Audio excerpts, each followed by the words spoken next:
is a reality, okay? Very diametrically opposite view than what Smriti said.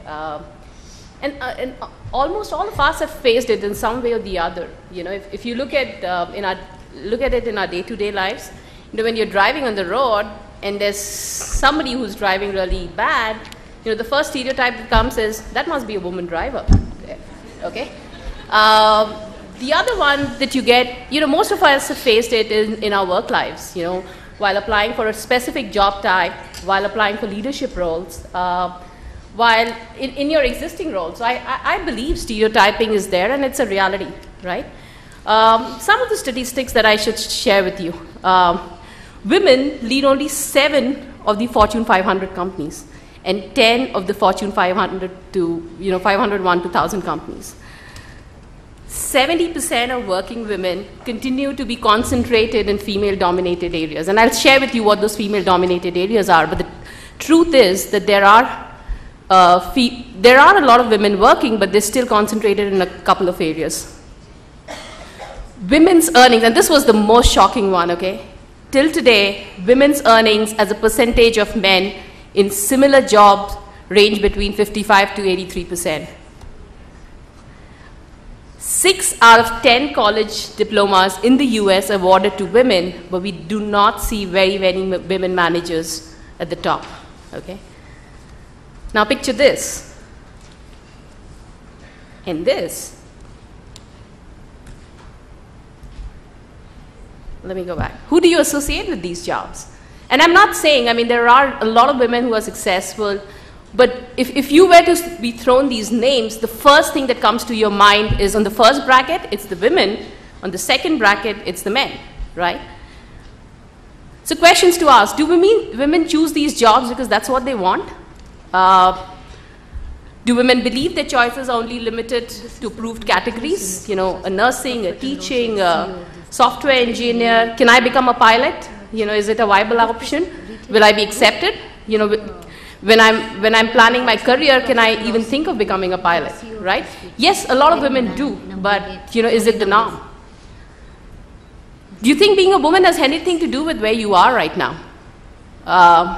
You know, so I have some statistics around job segregation by gender, you know, and I found this on the U.S. survey, U.S. Department of Commerce website. It is a 2000 survey based on census data, and it clearly says, you know, there are predominantly male professions and there are predominantly women professions. Okay. Now, what it also tells us is, you know, men like working with men and women like working with women. When I was passing out of my MBA and I had to think about a career, I said sales, and half the people fell off the chair. They said, sales for a woman? And that was like 14, 15 years ago.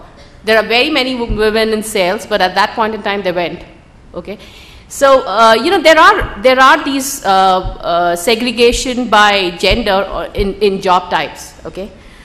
So how do you fight these? You know, I was talking to a woman colleague of mine, and she said, you know, I really don't want to play this game.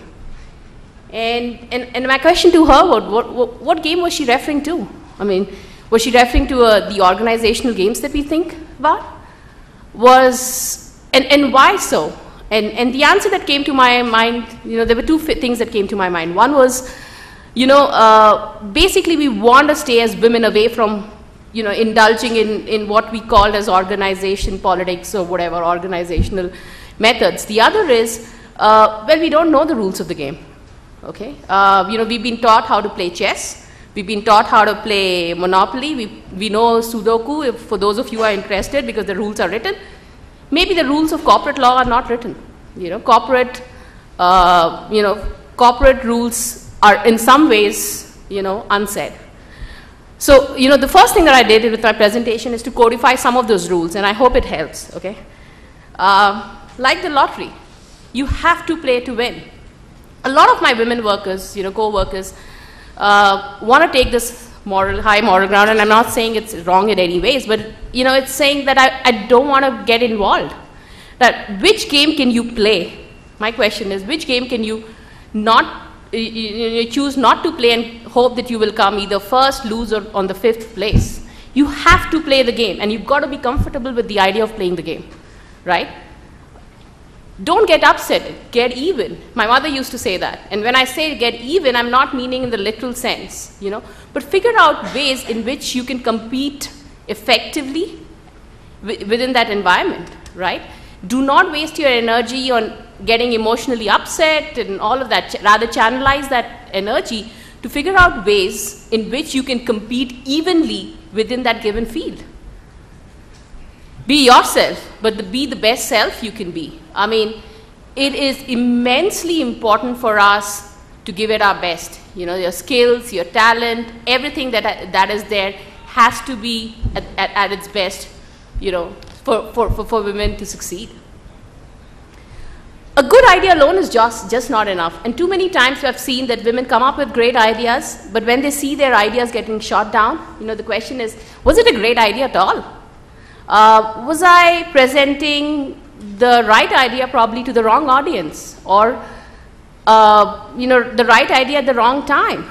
Maybe all of it, but you've got to be persistent, right? If you've got an idea, you have to know the means and the ways to market and sell your idea, right? Don't light a candle and hide it under a bush.